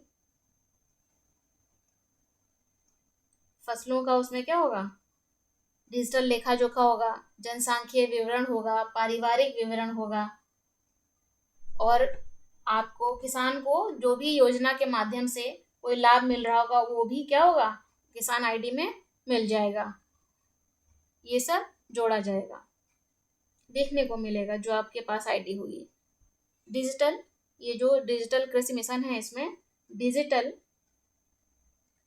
फसल सर्वेक्षण किया जाएगा। फसल सर्वेक्षण, सर्वे किया जाएगा 400 जिलों में। कितने में? 400 जिलों में। किसका करेंगे? खरीफ का करेंगे। किसका उपयोग करके? डीपीआई का उपयोग करके। डीपीआई क्या है? डिजिटल सार्वजनिक अवसंरचना। सबसे पहले मैंने आपको ये बताया है। ठीक है, ओके। अगले टॉपिक की ओर बढ़े। क्या है अगला टॉपिक?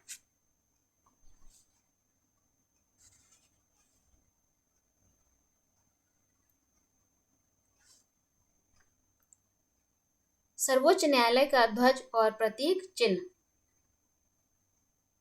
सर्वोच्च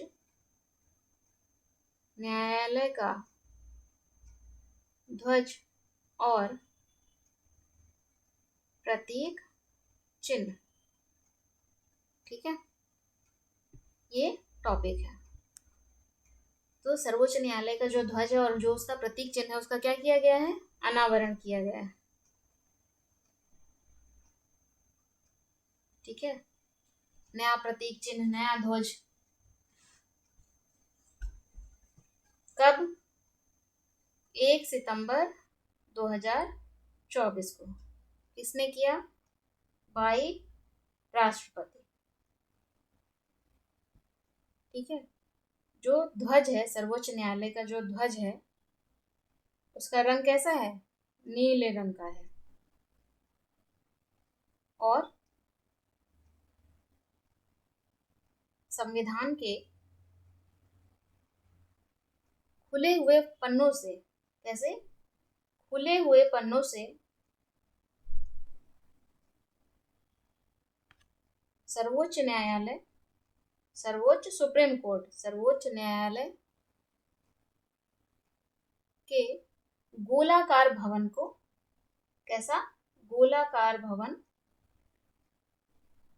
को उभरते हुए प्रदर्शित किया गया है, उभरते हुए प्रदर्शित किया गया है। ठीक है, संविधान के खुले पन्ने हैं और सर्वोच्च न्यायालय का जो गोलाकार भवन है उसे उभरता हुआ प्रदर्शित किया गया है। जो न्यायालय भवन है उसे सुनहरे रंग से चित्रित किया गया है।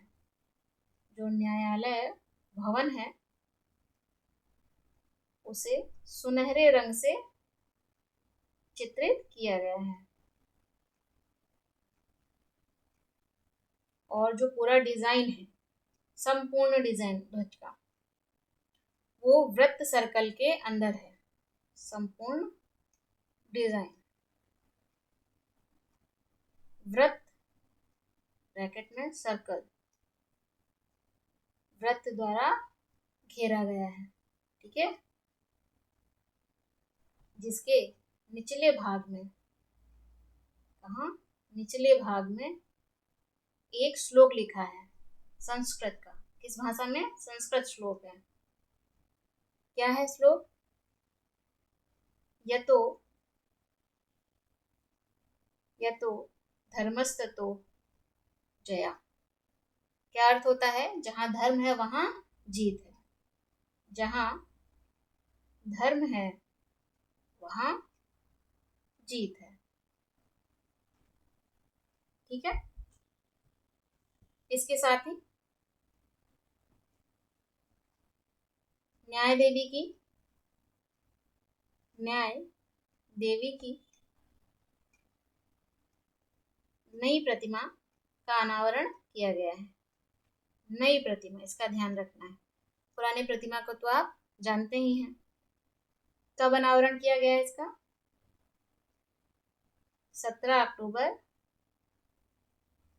2024 को। इसके द्वारा तत्कालीन न्यायाधीश चंद्रचूड़ ने किया था। ये जो नई प्रतिमा है, नई प्रतिमा, इस नई प्रतिमा को साड़ी पहने हुए दिखाया गया है। न्याय देवी की प्रतिमा देखते हैं ना, एक हाथ में तलवार होती है, याद आ रहा है कुछ? अक्सर आपने मूवीज में, पिक्चर्स में देखा होगा। हाँ, तो वो पुरानी प्रतिमा है। नई प्रतिमा में क्या किया गया है? उसे साड़ी पहने हुए दिखाया गया है, पहने हुए दिखाया गया है। पहले क्या पहना हुआ था? अभी साड़ी पहने हुए दिखाया गया, तो पहले क्या था? पहले पश्चिमी शैली का, कौन सी? पश्चिमी शैली, वेस्टर्न कल्चर जो है, पश्चिमी शैली के गाउन पहने हुई थी वो प्रतिमा। न्याय देवी की जो प्रतिमा है वो पश्चिमी शैली के गाउन को पहने हुई थी। ये जो प्रतिमा है न्याय देवी की, इसके बाएं हाथ में पारंपरिक, या पुरानी प्रतिमा में क्या था? तलवार था, पुरानी। और नई प्रतिमा में जो है उसके हाथ में भारतीय संविधान की एक प्रति है, भारतीय संविधान की एक प्रति है ना। वहीं जो पुरानी प्रतिमा थी, पुरानी प्रतिमा, उसके आंखों पर देखते ना, अंधा कानून है, एक फिल्म भी बनी है इस नाम से शायद। तो क्या है? आंखों पर पट्टी थी, पट्टी के साथ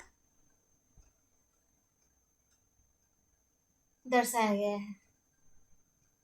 गया था पुरानी प्रतिमा को। लेकिन जो नई है उसमें क्या है?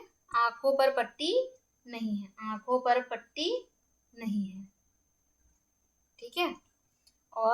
सबसे लास्ट में इस प्रतिमा के संदर्भ में न्याय देवी की जो प्रतिमा है उसके दाएं हाथ में नई और पुरानी,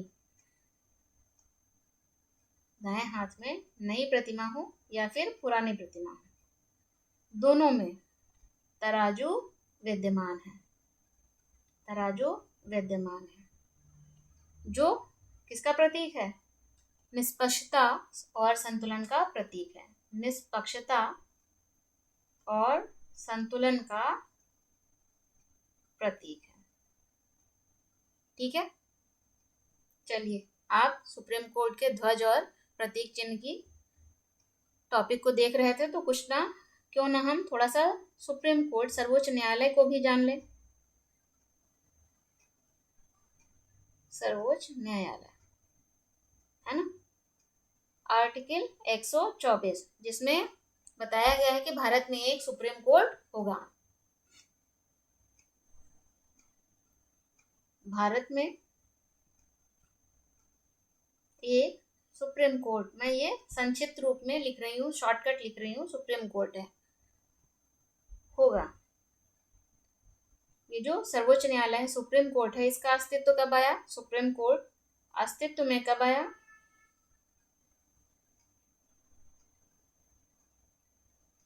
26 जनवरी 1950 को। 26 जनवरी 1950 को संविधान के लागू होने के साथ, संविधान के लागू होने के साथ ही ये अस्तित्व में आ गया।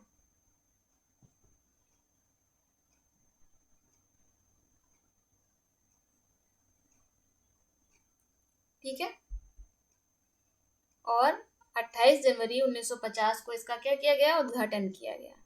पहले मुख्य न्यायाधीश कौन थे? पहले मुख्य न्यायाधीश सुप्रीम कोर्ट के न्यायमूर्ति हरिलाल जे कान्या, न्यायमूर्ति हरिलाल जे कान्या। ये बहुत ही फैक्चुअल डेटा है, आप इसे जरूर याद कर लीजिएगा क्योंकि एग्जाम में बहुत पूछा जाता है। तो 28 जनवरी 1950 को सुप्रीम कोर्ट का उद्घाटन किया गया था। तो 28 जनवरी 2025 को, कब? 28 जनवरी 2025 को सुप्रीम कोर्ट की 75वीं वर्षगांठ मनाई गई।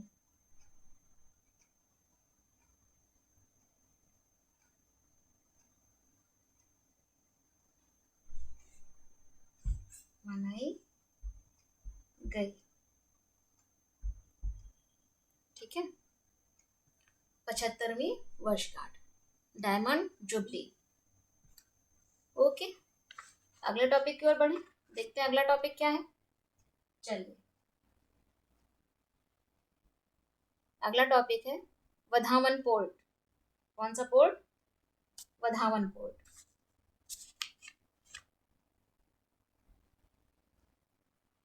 हिंदी में कुछ इस तरह से इसे लिखेंगे।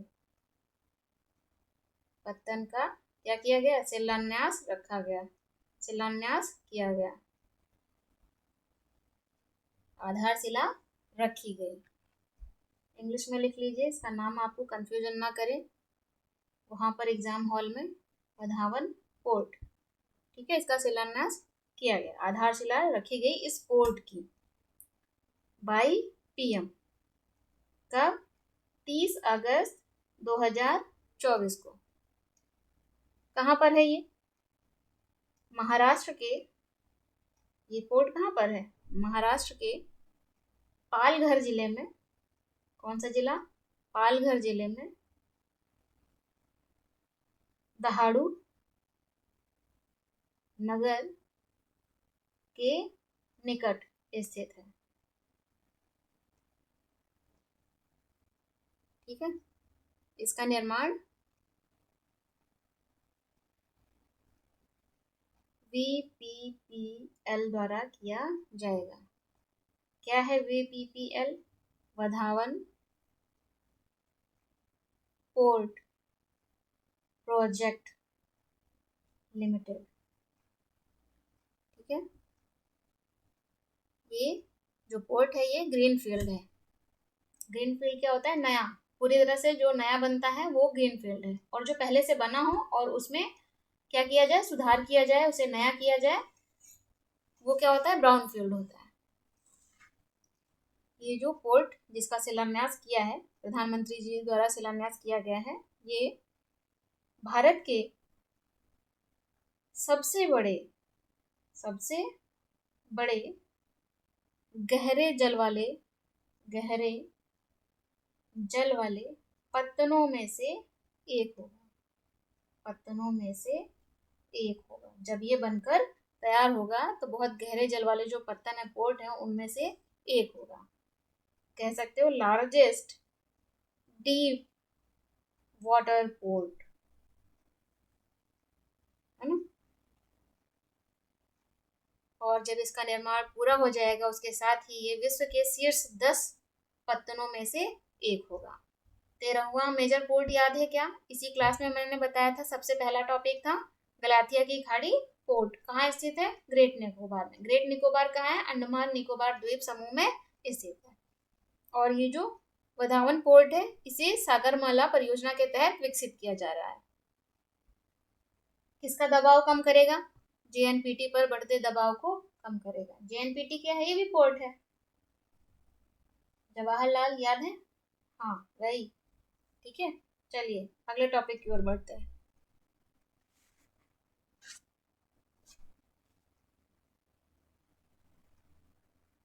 अगला टॉपिक है NICDP। इसने NICDP क्या है ये?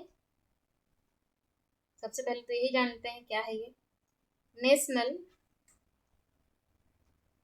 इंडस्ट्रियल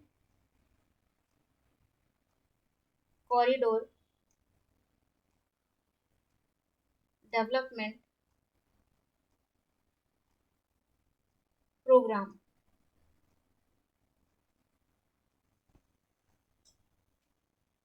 राष्ट्रीय औद्योगिक गलियारा विकास कार्यक्रम, है ना, NICDP। इसने,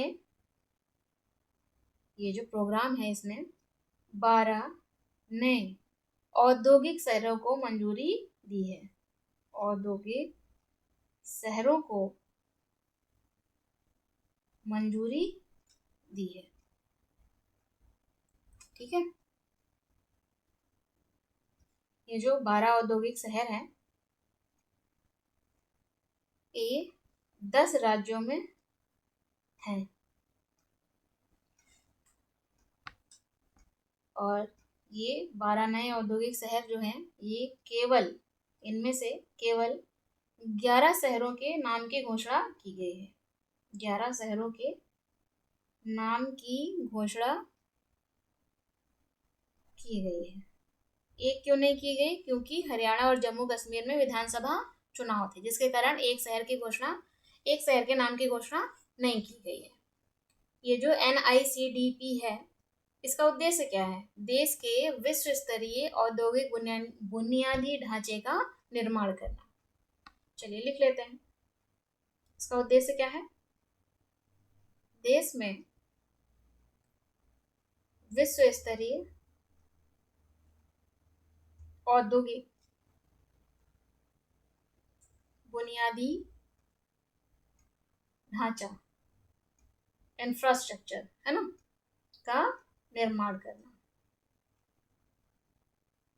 जिससे निर्माण में, व्यापार में, निवेश को क्या मिलेगा? बढ़ावा मिलेगा। जिससे क्या होगा? निर्माण में, व्यापार में, निवेश को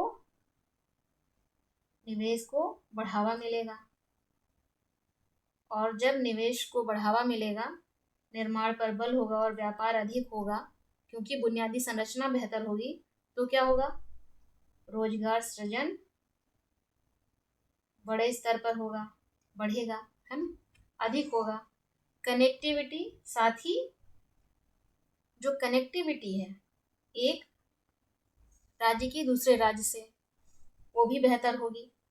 तो कनेक्टिविटी और लॉजिस्टिक्स,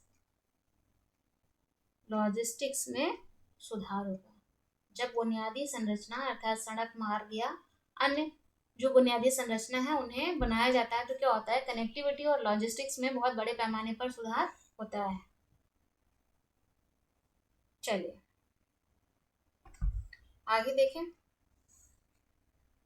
लॉजिस्टिक को सामान्य तौर पर आप सामान समझ सकते हैं, ठीक है। सामान है, माल है, उसकी आवाजाही क्या हो जाएगी, आसान हो जाएगी। एक स्थान से दूसरे स्थान भेजना, एक राज्य से दूसरे राज्य जाना है तो कम समय में सामान पहुंच जाएगा, कम समय, कम लागत लगेगी और कई बार भेजा जा सकता है ना। तो अधिक पहुंच पाएगा, कम समय में अधिक सामान पहुंच पाएगा और लागत भी कम। तो क्या हो गया, लॉजिस्टिक में सुधार हो गया। लॉजिस्टिक के अंतर्गत बहुत कुछ आता है, भंडारण है, सामान है, सामान का परिवहन है, ऐसे और भी चीजें शामिल हैं। चलिए आगे देखते हैं। ये जो 11 शहरों की घोषणा की गई हैं इनमें से एक दो के नाम मैं आपको बता देती हूँ। 11 शहरों की जो घोषणा की गई है, आगरा, 11 शहर, आगरा उत्तर प्रदेश, यहाँ पर घोषित किया गया है। प्रयागराज उत्तर प्रदेश, ओरवाकल आंध्र प्रदेश और कोप्पर्थी आंध्र प्रदेश। जोधपुर पाली, सब याद रहे, थोड़े बहुत तो जरूर याद होने चाहिए, है ना। राजस्थान, चलिए लिख ही देती हूँ ताकि आपको कहीं और से ना देखने की जरूरत पड़े। जहीराबाद तेलंगाना, गया बिहार, पलक्कड़ केरल, ठीक है। और दिघी महाराष्ट्र,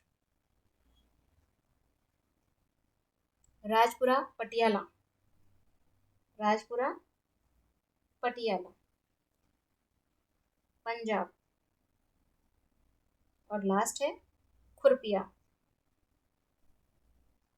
उत्तराखंड। ये 11 शहर हैं जहां पर औद्योगिक शहरों की घोषणा की गई है, ठीक है। अगले टॉपिक की ओर बढ़े, देखते हैं अगला टॉपिक क्या है। अच्छा, अगले टॉपिक से पहले आप ये तो जान लीजिए, ये जो प्रोग्राम है इसका क्रियान्वयन कौन करेगा।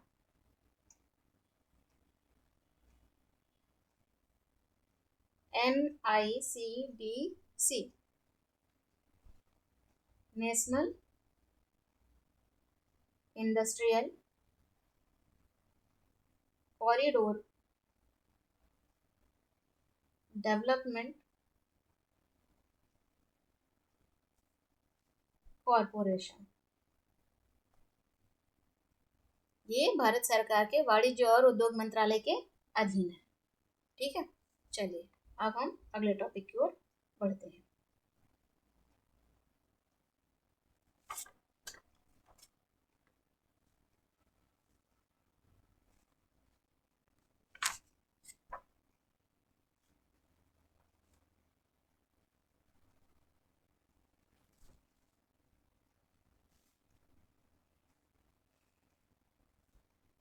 अगला टॉपिक है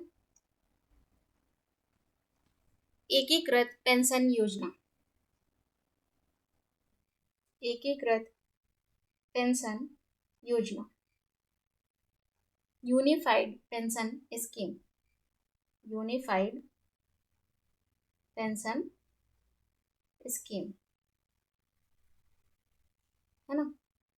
इसकी मंजूरी दी गई है बाई PM, प्रधानमंत्री की अध्यक्षता में केंद्रीय मंत्रिमंडल ने मंजूरी दी है। कब दी है,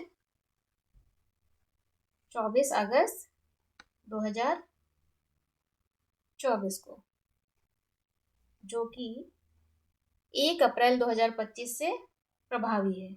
1 अप्रैल 2025 से क्या है, इफेक्टिव है, प्रभावी है।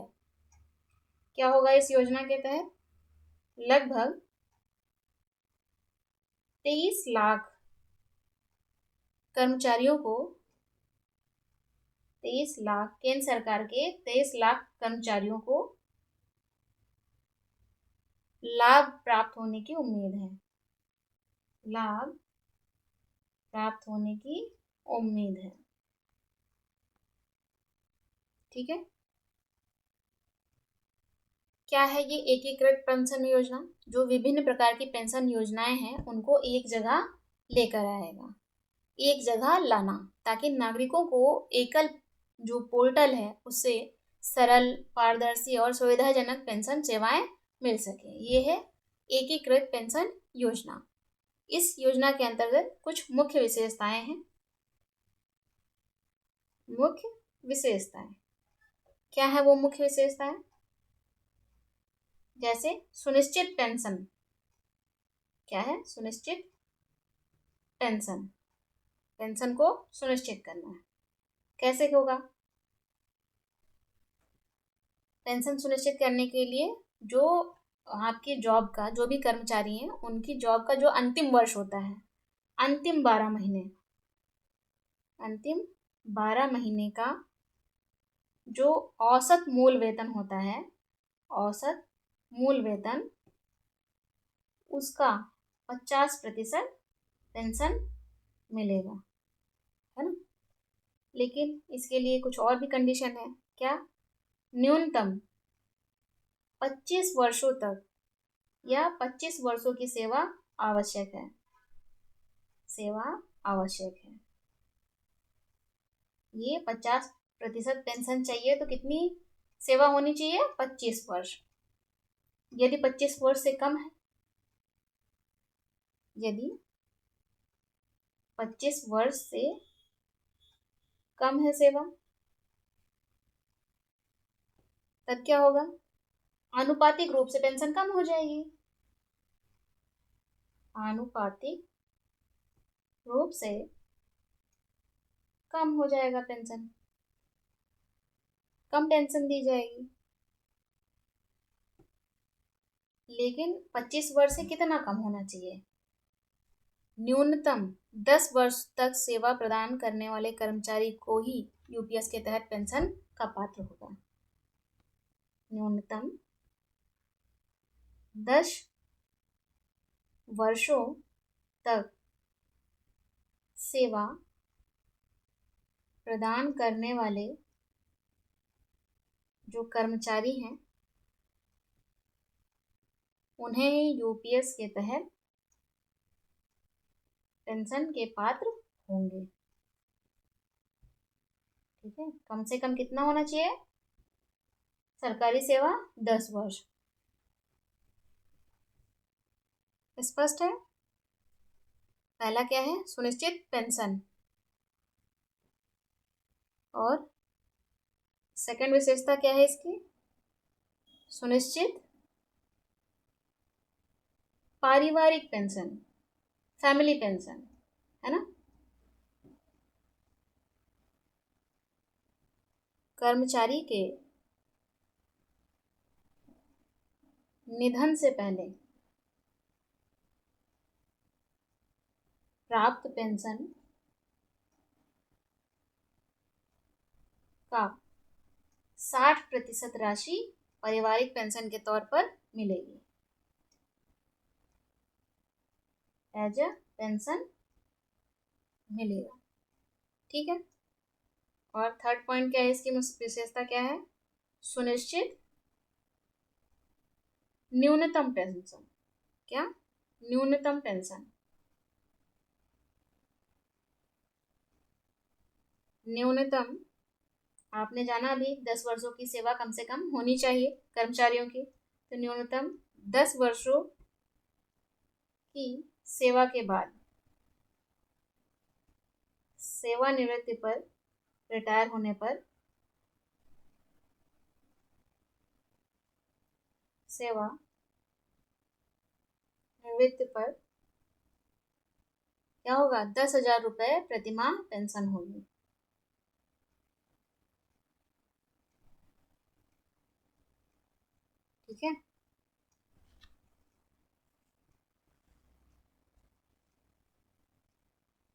और ये जो यूपीएस का कार्यान्वयन है, ये कर्मचारी का इसमें योगदान कितना होगा? मूल वेतन प्लस महंगाई भत्ता का 10%, जबकि केंद्र सरकार कितना देगी? 18.5% का योगदान देगी केंद्र सरकार। ठीक है, चलिए अगले टॉपिक की ओर बढ़े, देखते हैं अगला टॉपिक क्या है।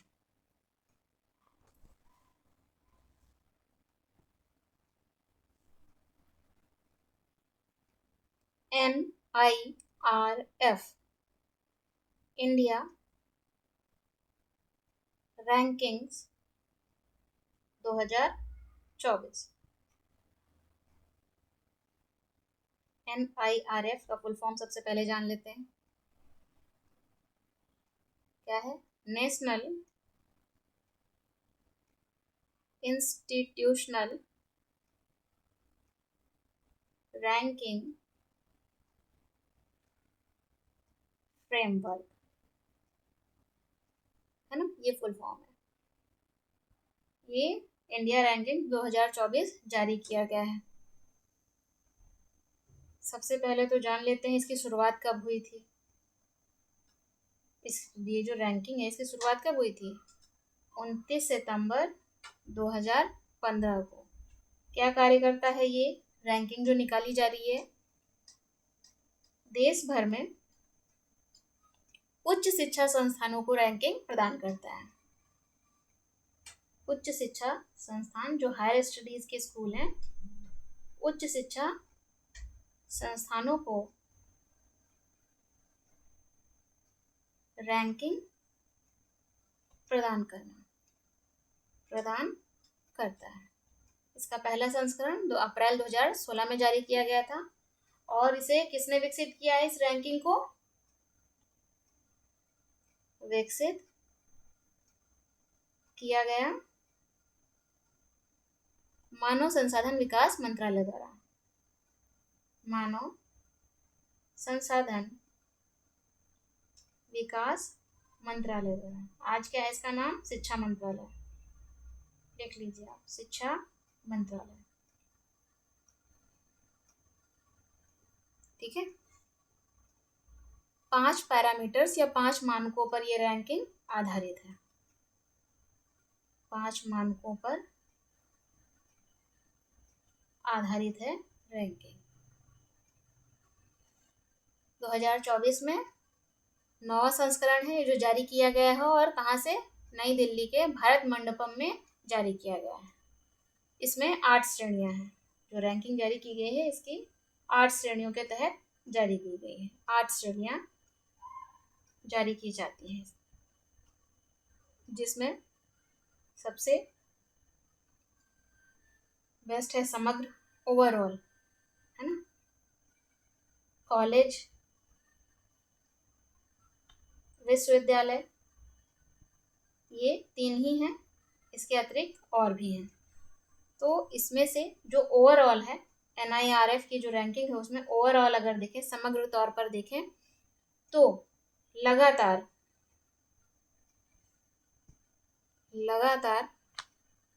6वें वर्ष प्रथम स्थान पर कौन है? कौन सा उच्च शिक्षा संस्थान है? IIT मद्रास। ठीक है, और इस सब्जेक्ट के तौर पर भी इसमें रैंकिंग दी जाती है। तो यदि सब्जेक्ट के तौर पर देखें तो IIT मद्रास अभियांत्रिकी विषय में भी लगातार 9वें वर्ष क्या है? प्रथम स्थान पर है ना। और इसी श्रेणी में ओवरऑल रैंकिंग में उत्तर प्रदेश से है IIT कानपुर। किस स्थान पर है? 5th पोजीशन पर है ओवरऑल रैंकिंग में, है ना। चलिए बात वही करें विश्वविद्यालय के स्तर पर। ये जो विश्वविद्यालय के स्तर पर देखें जो रैंकिंग दी गई है उसमें क्या है? ये विश्वविद्यालय के स्तर पर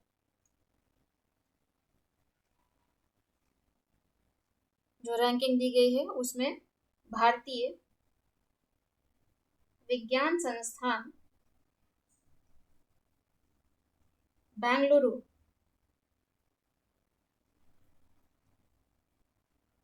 लगातार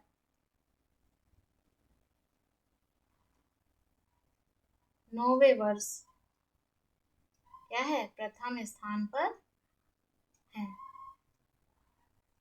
ठीक है, ओके। अगले टॉपिक की ओर बढ़े। देखिए अगला टॉपिक क्या है।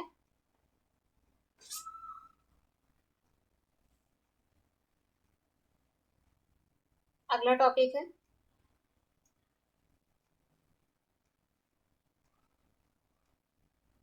SDG इंडिया इंडेक्स 2023-24, है ना। ये नीति आयोग द्वारा जारी किया जाता है। किसके द्वारा? नीति आयोग द्वारा जारी किया जाता है। और ये जो इंडिया इंडेक्स है, SDG इंडिया इंडेक्स, ये चौथा संस्करण है। चौथा संस्करण है जिसका केंद्रीय विषय क्या था? 23-24 का SDG इंडिया इंडेक्स का जो जारी किया गया, इसका केंद्रीय विषय क्या था? विकसित भारत की ओर, विकसित भारत की ओर सतत प्रगति, समावेशी विकास, ये इसका विषय था। ठीक है, 113 संकेतकों पर आधारित है। ये इंडेक्स 113 संकेतकों पर, इंडिकेटर्स पर आधारित है।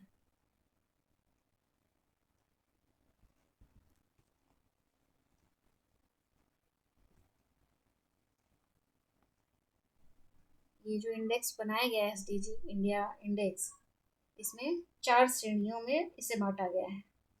4 कैटेगरीज में इनसे बांटा गया है। कैटेगरीज में बांटा गया है। कौन सी है? आकांक्षी, प्रदर्शनकर्ता, अग्रणी, लक्ष्य प्राप्त करता, एस्पिरेंट, परफॉर्मर, फ्रंट रनर और अचीवर, जिनके अंक दिए गए हैं। चलिए मैं लिख देती हूँ। आकांक्षी, इनका अंक क्या है? 0 से 49 अंक। इंग्लिश में क्या कहेंगे? एस्पिरेंट। सेकंड, प्रदर्शन करता, क्या अंक है? 50 to 64 अंक। इंग्लिश में परफॉर्मर। नेक्स्ट, अग्रणी, इनका अंक क्या होगा? 65 to 99। क्या है? Front runner.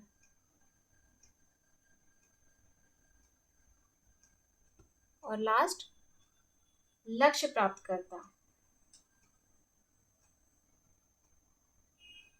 क्या है? 100 अंक। ये क्या है? अचीवर। ठीक है, इसके आधार पर राज्यों की रैंकिंग की गई है। ठीक है, देश के सभी राज्यों को रैंकिंग दी गई है इसके आधार पर। यदि बात करें सर्वाधिक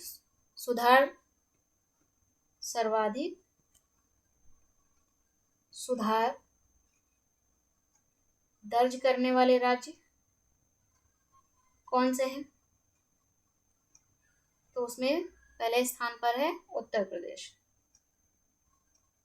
फिर जम्मू कश्मीर, फिर उत्तराखंड, है ना। यदि संयुक्त रैंकिंग निकाली जाए तो केरल और उत्तराखंड को शीर्ष स्थान प्राप्त हुआ है। एसटीजी इंडिया इंडेक्स में राज्यों की संयुक्त रैंकिंग में, इसमें संयुक्त रैंकिंग में केरल और उत्तराखंड को क्या मिला है, शीर्ष स्थान प्राप्त हुआ है। जबकि जो केंद्र शासित प्रदेश है चंडीगढ़, केंद्र शासित प्रदेश है ना, चंडीगढ़ को प्रथम स्थान मिला है। प्रथम स्थान एसडीजी इंडिया इंडेक्स में प्राप्त किया है। शीर्ष राज्य आपने जान लिया, संयुक्त रैंकिंग दी गई है केरल और उत्तराखंड को। उसके बाद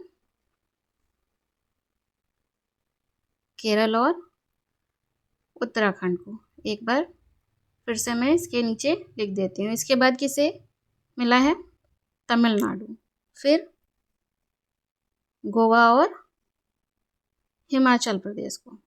ये शीर्ष राज्य हैं, इन्होंने रैंकिंग प्राप्त की है। अंतिम रैंक पर कौन है इस इंडेक्स में, अंतिम रैंक पर स्थित राज्य कौन से हैं, बिहार, झारखंड, नागालैंड, मेघालय, है ना। यदि केंद्र शासित प्रदेशों की बात करें तो एक तो आप पहले ही जान गए हैं, क्या, चंडीगढ़। उसके बाद पुदुचेरी, जम्मू कश्मीर। और राज्यों के प्रदर्शन के तौर पर देखें, राज्यों का प्रदर्शन, तो कोई भी आकांक्षी नहीं है, कोई भी राज्य एस्पिरेंट में नहीं है।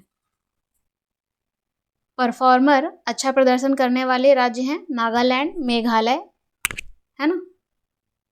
और जो फ्रंट रनर राज्य हैं उसमें उत्तर प्रदेश, केरल, हिमाचल प्रदेश, तमिलनाडु। अचीवर कोई नहीं है। दो बातें याद रखनी है, आकांक्षी और अचीवर, कोई भी राज्य नहीं है, कोई नहीं, ठीक है। और अच्छा प्रदर्शन करने वाले, परफॉर्मर, परफॉर्मर, ठीक है, वो कौन से हैं, 4 राज्य हैं, उनके नाम आप लिख लीजिए, मेघालय, झारखंड और बिहार।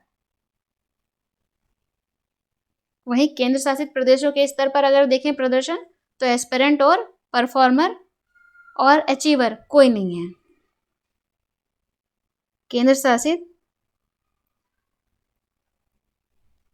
प्रदेशों के स्तर पर प्रदेशों का प्रदर्शन देखें तो जो रैंकिंग दी गई है उसमें क्या है, इसमें ना ही कोई आकांक्षी है, एस्पिरेंट है, ना ही कोई परफॉर्मर है, अच्छा प्रदर्शन करने वाला है, और ना ही कोई अचीवर है, लक्ष्य प्राप्त करता है, कोई नहीं है। तो जितने भी आएंगे केंद्र शासित प्रदेश के अंतर्गत वो किस में आएंगे, फ्रंट रनर में आएंगे। किस में आएंगे, फ्रंट रनर में आएंगे। फ्रंट रनर, अग्रणी, ठीक है। पहला कौन सा है आप अच्छी तरह जानते हैं, चंडीगढ़। ओके, चलिए इसी के साथ राष्ट्रीय घटनाओं के जितने भी राष्ट्रीय घटनाएं थी वो सभी हम देख चुके हैं क्लास में। और राष्ट्रीय घटनाओं का पूरा जो संकलन था, जो ग्रुप था, समूह था, वो क्या हो गया, खत्म हो चुका है इस क्लास के साथ। तो हम अगले टॉपिक की ओर बढ़ेंगे, अंतर्राष्ट्रीय। अगली क्लास में मिलते हैं, धन्यवाद।